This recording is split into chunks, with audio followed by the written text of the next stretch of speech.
ایک سوال یہ کیا جا رہا ہے، کیا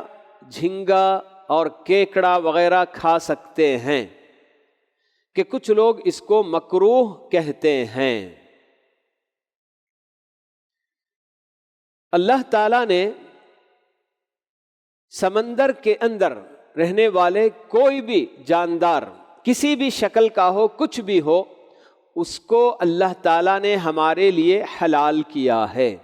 اللہ تعالیٰ کا فرمان ہے کہ احل لکم صید البحر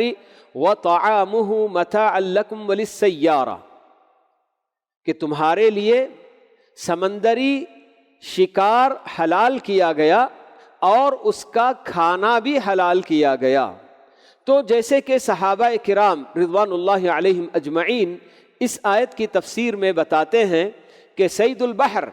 سمندر کا شکار کا مطلب جو ہم شکار کر کے سمندر سے حاصل کرتے ہیں وہ چیز ہے، اور جو اس کا کھانا بتایا گیا وطعام،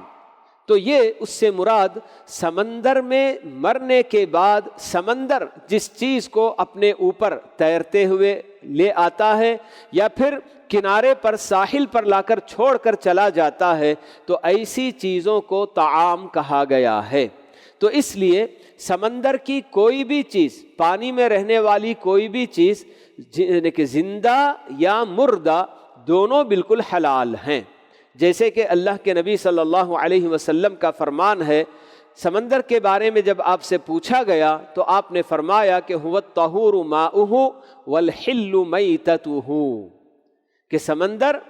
اس کا پانی بالکل پاک ہے اور پاک کرنے والا بھی ہے۔ صرف اپنی جگہ پر وہ پاک ہی نہیں بلکہ دوسرے اس سے پاکی بھی حاصل کر سکتے ہیں، کسی بھی طرح کی پاکی، غسل کرنے کے لیے یا پھر استنجا کے لیے، ہر چیز کے لیے وہ پاک کرنے والا پانی بھی ہے۔ اور ساتھ میں آپ نے یہ بھی بتایا کہ سمندر کا مردار بھی حلال ہے۔ سمندر کی جو بھی چیز مری ہوئی بھی اگر ہم کو مل جائے اور اس میں سے بالکل جنا کہ ابھی وہ سڑی گلی نہیں ہے، صحیح حالت میں ہے، اس کو لے کر کھانے میں کوئی حرج کی بات بالکل نہیں ہے۔ تو یہ جھینگا ہو یا کیکڑا وغیرہ ہو، تو ان سب کے لیے بالکل یہی اصول ہے کہ ان سب کو بالکل کھانا حلال ہے، جائز ہے۔ بہرحال کچھ لوگ کراہت کی وجہ سے اس کو نہ کھانے کی بات بتاتے ہیں تو وہ اور چیز ہے، لیکن شریعت ہم کو اجازت دیتی ہے کہ بالکل کھا سکتے ہیں۔ اس کی حرمت کی یا اس کی کراہت کی شریعت میں کوئی دلیل نہیں پائی جاتی ہے۔ تو اسی طرح سے دیگر اور جتنے بھی مچھلی کی شکل میں ہو، سانپ کی شکل میں ہو، خنزیر کی شکل میں ہو یا کتے کی شکل میں ہو، کسی بھی شکل میں سمندر کی کوئی چیز، تو اس کے کھانے میں کوئی حرج کی بات نہیں ہے۔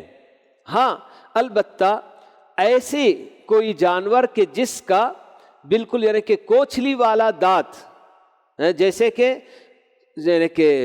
خشکی میں رہنے والے جانوروں کے سلسلے میں اللہ کے نبی صلی اللہ علیہ وسلم نے جیسے بتایا کہ ہر وہ جانور جن کی کونچلیاں ہوتی ہیں، یعنی کہ دھاری دار دانت، سامنے والا بالکل نوکیلے دانت جن کو کہتے ہیں کونچلی ان کو کہا جاتا ہے، تو ایسے دانت والے جانور جیسے کتا، بلی، شیر، چیتا وغیرہ، یہ سب ایسے جانور ہیں کہ ان کے اندر اس طرح کے دانت پائے جاتے ہیں، تو آپ نے بتا دیا کہ ایسا کوئی بھی جانور حلال نہیں ہے، حرام ہے۔ تو اسی وجہ سے جو ہمارے اپنے پاس کروکوڈائل جس کو کہا جاتا ہے، تو اس کو بھی اہل علم یہی کہتے ہیں کہ چونکہ اس کے اندر وہ کونچلیاں ہوتی ہیں، تو کوئی بھی جانور جو پانی میں بھی رہتا ہو اور خشکی میں بھی رہتا ہو، تو ایسے جانور کو خشکی میں رہنے والے جانور کا ہی حکم دیا جاتا ہے۔ تو اسی لیے یہ جو کروکوڈائل ہے تو اس کے تعلق سے اہل علم یہی بتاتے ہیں کہ چونکہ اس کے دانت وہ کونچلی والے دانت ہیں، اس لیے اس کا کھانا حرام ہے۔ اور اسی طرح سے پانی اور خشکی میں رہنے والے جانوروں میں سے مینڈک بھی ہے، فراگز،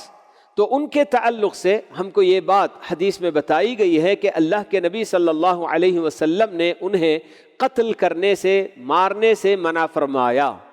تو کوئی بھی جانور جس کو قتل کرنا یعنی کہ مارنا منع کیا گیا ہو تو اس کا کھانا بھی جائز نہیں ہے۔ تو اس لیے یہ جو کیا ہے، پانی میں اور خشکی میں رہنے والے ان جانوروں کے لیے یہ بات ہے۔ بس ایک طرف سے آپ کے پاس کروکوڈائل اور دوسری طرف یہ فراگس یعنی کہ مینڈک جن کو کہتے ہیں، تو ان کا کھانا بہرحال حرام ہے، یہ جائز نہیں ہے۔ باقی کیکڑا جو کہ پانی میں بھی رہتا ہے اور اسی طرح سے خشکی میں بھی رہتا ہے، اور زیادہ تر وہ پانی میں رہتا بھی ہے، تو اس لیے پانی والے جانور کا اس کا حکم ہے، باوجود اس کے کہ وہ اگرچہ کہ خشکی میں رہتا بھی ہے تو اس کو ذبح کرنے کی بھی کوئی ضرورت نہیں، کیونکہ وہ ایک ایسا جاندار کہ جس کے اندر خون نہیں پایا جاتا، تو اس لیے اسے ذبح کیے بغیر بھی ویسے ہی کھایا جا سکتا ہے۔ تو جھینگا اور اسی طرح سے کریب یعنی کہ کیکڑا وغیرہ، تو ان سب چیزوں کے کھانے میں کوئی حرج کی بات نہیں، شریعت بالکل اس کی اجازت دیتی ہے، اور بالکل وہ حلال اور پاکیزہ کھانے پینے کی چیزیں، کھانے کی چیز ہے۔